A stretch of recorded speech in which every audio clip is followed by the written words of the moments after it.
Morning class. आज हम वर्ण, शब्द और वाक्य पर चर्चा करेंगे। पहले हम जान लेते हैं कि भाषा की इकाइयाँ कितनी हैं। भाषा के 3 खंड या इकाइयाँ हैं। वाक्य भाषा की सबसे बड़ी इकाई है। वाक्य कई इकाइयों से या कई शब्दों से मिलकर बनता है, अतः शब्द भाषा की दूसरी इकाई है। अब शब्द भी कई वर्णों की ध्वनियों से मिलकर बनता है, अतः वर्ण भाषा की तीसरी इकाई है। इस प्रकार हम कह सकते हैं कि भाषा की कुल 3 इकाइयाँ देखने को मिलती हैं: वर्ण, शब्द और वाक्य। आज हम वर्ण पर चर्चा करेंगे। ध्वनि के बिना भाषा की कल्पना ही नहीं की जा सकती। हम जो कुछ बोलते हैं अथवा उच्चारण करते हैं वह ध्वनि है।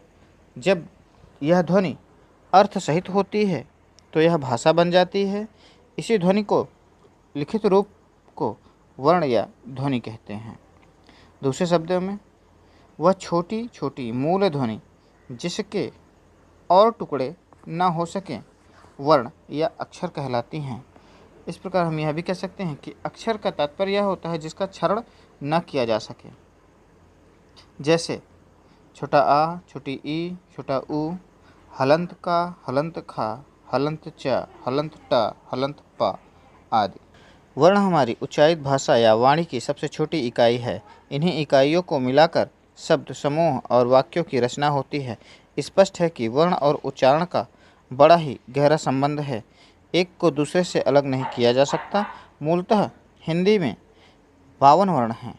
वर्ण के उच्चारण समूह को वर्णमाला कहते हैं। अब हम आते हैं वर्णों के प्रकार पर। वर्ण 2 प्रकार के होते हैं, स्वर और व्यंजन। सबसे पहले देखते हैं स्वर। स्वतंत्र रूप से बोले जाने वाले जिन वर्णों को बोलते समय किसी अन्य वर्ण की सहायता लेनी पड़ती है उन्हें स्वर वर्ण कहते हैं। हिंदी भाषा में इनकी कुल संख्या 11 है। छोटा आ, छोटी ई, बड़ी ई, छोटा ऊ, बड़ा ऊ, री, ए, ओ, औ, कुल 11। स्वर के बाद आता है व्यंजन। व्यंजन उन वर्णों को कहा जाता है जिनके उच्चारण के समय हमें स्वरों की सहायता लेनी पड़ती है। अब डियर स्टूडेंट्स, आपने प्लुत के बारे में भी सुना होगा। प्लुत का अत्यधिक इस्तेमाल प्रयोग न होने के कारण हम वर्णों को केवल 2 ही भागों में बांटते हैं, मुख्य रूप से स्वर और व्यंजन के रूप में। अब प्रश्न यह उठता है कि प्लुत किसे कहते हैं? जिन स्वरों को बोलने में ह्रस्व स्वर से 3 गुना समय लगता है उन्हें प्लुत स्वर कहते हैं। इनके पीछे 3 संख्या चिन्ह लगाया जाता है, जैसे ओम। आपने देखा होगा, ओ फिर 3 की संख्या फिर माँ लिखा जाता है। यही ओ जो होता है उसे प्लुत स्वर कहा जाता है। इस प्रकार अगर हम अवधि की दृष्टि से देखें तो स्वर में 1 समय लगता है तो व्यंजन में 2 गुना समय लगता है और प्लुत में इसके 3 गुना समय लगता है। अब जैसा कि आप स्क्रीन पे देख पा रहे हैं, वर्णों के प्रकार में पहला दिया है स्वर। स्वरों की संख्या 11 है। अ, आ, ई, उ, ए, ओ, औ, रे। और अंग आह जो होते हैं वह अयोग वाह की श्रेणी में रखे जाते हैं। फिर आती है बारी व्यंजन की। व्यंजन की कुल संख्या 33 होती है। पहला व्यंजन है स्पर्श व्यंजन। स्पर्श व्यंजन के अंतर्गत क वर्ग, च वर्ग, ट वर्ग, ता वर्ग और पा वर्ग के सभी वर्ण शामिल किए जाते हैं। इन वर्गों के अंतिम वर्ण को हम अनुनासिक वर्णों की श्रेणी में रखते हैं। अनुनासिक वर्ण में अंग, इया, अड़, न और मा आते हैं। व्यंजन का दूसरा प्रकार है अंतःस्थ। अंतःस्थ व्यंजन के अंतर्गत य, र, ल, व आते हैं। उष्ण व्यंजन। उष्ण व्यंजन के अंतर्गत श, श, स, ह वर्ण आते हैं। संयुक्त व्यंजन के अंतर्गत छ, त्र, ज्ञ, स्र इन 4 वर्णों को शामिल किया। आपको जानकारी के लिए बता दें कि छ हलंत का और मूर्धन्य स के योग से बनता है। त्र हलंत ता और रा के योग से बनता है।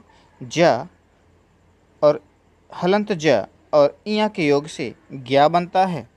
तालव्य स और रा के योग से स्र बनता है। तो डियर स्टूडेंट्स, दो अतिरिक्त वर्ण और आते हैं जिन्हें हम द्विग्राम के नाम से जानते हैं, जिनका इस्तेमाल हम सड़क और पढ़ाई में करते हैं। तो डियर स्टूडेंट्स, आपके यूपी टेट, सी टेट और सुपर टेट के लिए ये जो वर्णों के प्रकार हैं ये अत्यंत महत्वपूर्ण हो जाते हैं, क्योंकि इन्हीं से संबंधित प्रश्न आपके सी टेट, सुपर टेट और यूपी टेट में पूछे जाते हैं।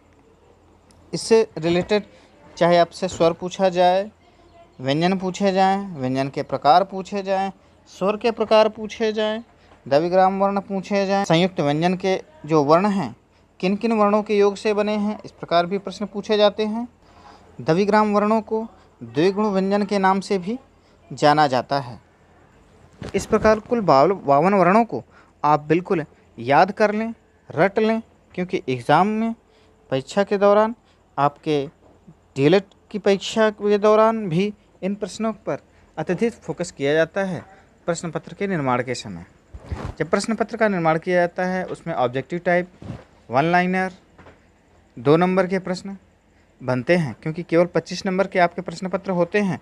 इन 25 नंबर के प्रश्न पत्रों में सबसे ज़्यादा जो अंक होते हैं इन्हीं वर्ण के प्रकारों से लिए जाते हैं। इसलिए डियर स्टूडेंट्स, ये जो चार्ट वर्णों के प्रकार का दिया गया है, इन 52 वर्णों को बिल्कुल याद कर लें, क्योंकि इससे कम से कम 3 से 4 प्रश्न अवश्य फंसते हैं आपके एग्ज़ाम में, चाहे सी टेट का हो, यूपी टेट का हो अथवा सुपर टेट का हो। डियर स्टूडेंट्स, वीडियो में हम स्वर के प्रकार, व्यंजन के प्रकारों की विस्तृत चर्चा करेंगे। आप इन 52 वर्णों को बिल्कुल याद कर लें, कंठस्थ कर लें। इससे रिलेटेड कोई भी प्रश्न पूछने के लिए आप व्हाट्सएप के माध्यम से प्रश्नों को पूछ सकते हैं। अगले वीडियो में फिर मिलेंगे। धन्यवाद।